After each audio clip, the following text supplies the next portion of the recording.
The Giant with the Three Golden Hairs, or the Seelie Cap. When Jack was born into the safety of his mother's loving arms, he had no idea of the adventures that lay before him. His weary parents only hoped that there would be enough food to fill yet another mouth, for Jack was the 12th son of a 12th son born to a poor woodcutter and his wife. Unlike the other bairns, this child was born with a seelie cap that covered his head. The skin was removed by the midwife and placed reverently into the mother's hands. "Dinna lose this seelie cap," she said, "for your son is born lucky, and this charm will keep ill awa fae him."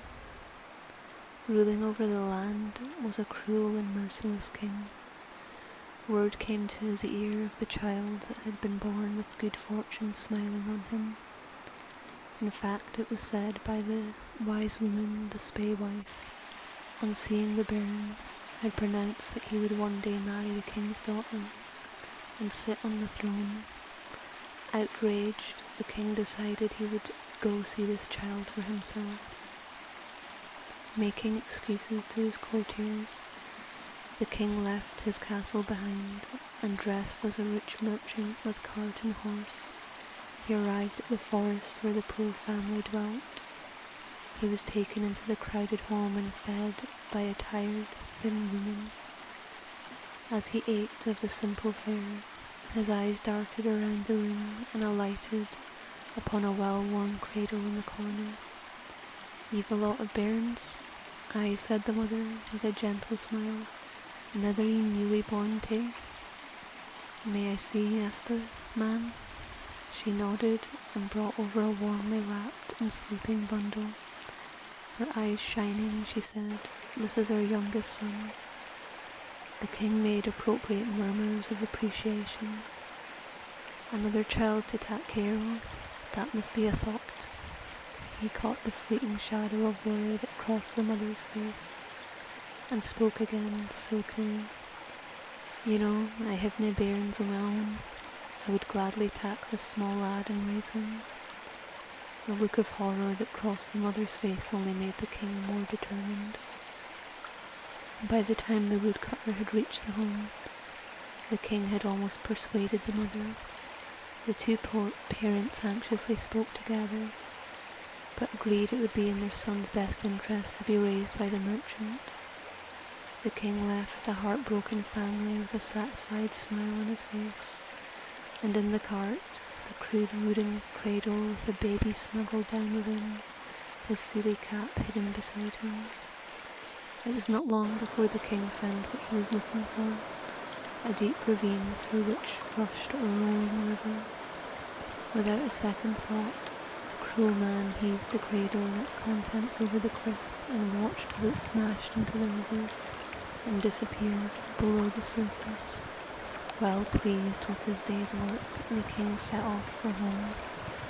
But had he stayed, he would have seen the cradle re-emerge at the surface, like a cork, and the child in seelie cap, although soaking wet, driven downstream in their makeshift vessel.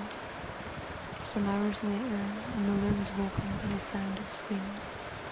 Rising, the man made his way down to the mill stream.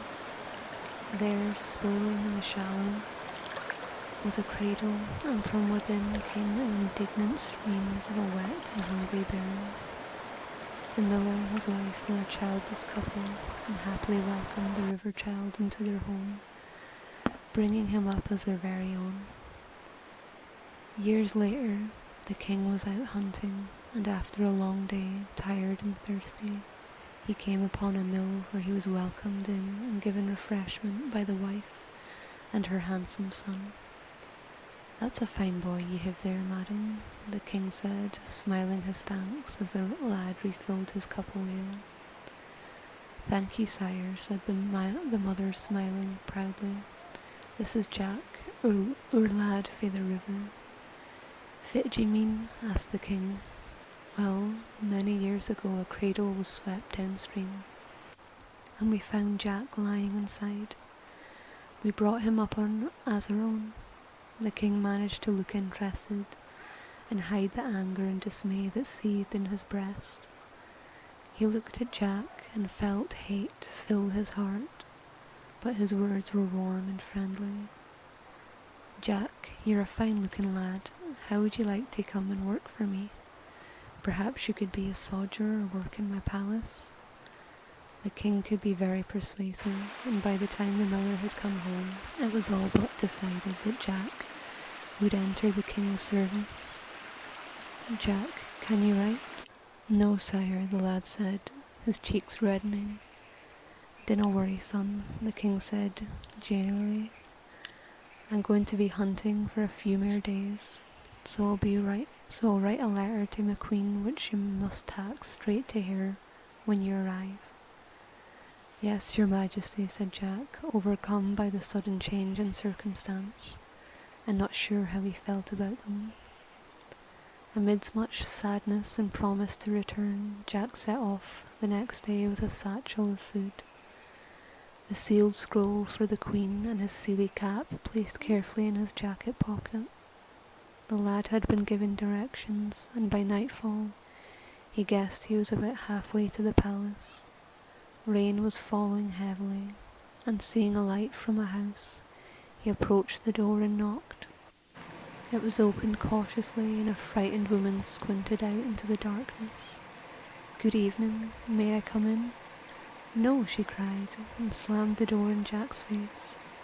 The rain was driving down, and Jack was soaked, so he knocked again, this time more insistently. Again the door opened. "Please," he said, "I'm soaking. Just a warm by your fire, that's all I ask." The woman looked at the lad, his fair hair plastered to his pale pleading face, and relented. "On your ain heed be it then."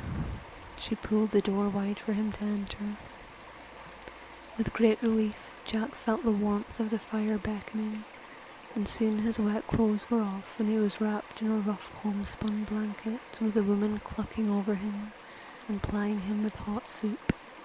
Snug, warm and full, Jack lay down on the stone hearth and immediately fell asleep.